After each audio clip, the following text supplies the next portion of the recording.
Ever wondered why the capital of the United States is named Washington, D.C.? It's more than just a name on a map.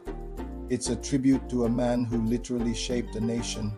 In 1791, the new federal territory needed a name. The commissioners in charge made a choice that felt almost inevitable. They named the city Washington to honor the sitting president, George Washington.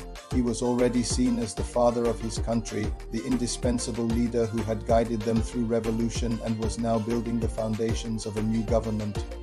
But what about the DC part? That stands for District of Columbia. Columbia was a popular poetic name for the United States at the time, inspired by Christopher Columbus and symbolizing the New World. So the name literally means the city of Washington, in the district that represents America. To truly understand why Washington earned this honor, we have to look at what he actually did. As commander-in-chief of the Continental Army, he led a ragtag force against the most powerful military in the world. He faced brutal winters, devastating losses, and constant shortages, but his resilience held the army together and ultimately secured American independence. But his work didn't stop there. He presided over the Constitutional Convention, helping to craft the very blueprint for the U.S. government. As the first president, he wasn't just a figurehead. He established the precedents for the executive branch, focusing on public service and national unity over personal power. He even insisted on being treated with diplomatic respect, refusing to be seen as a mere rebel leader. The design of the city itself reflects this grand vision.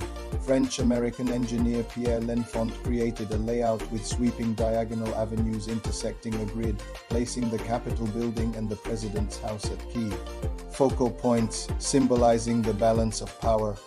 So what can we learn from all this?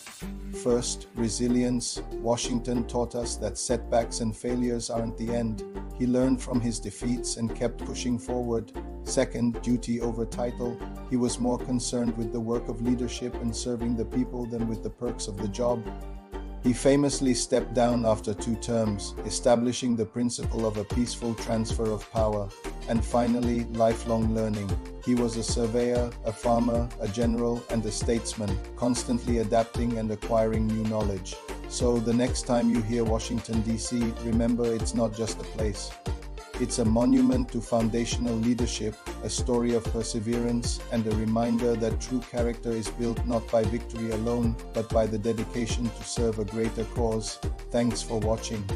If you found this interesting, don't forget to like this video and subscribe for more stories behind the history we think we know. See you next time.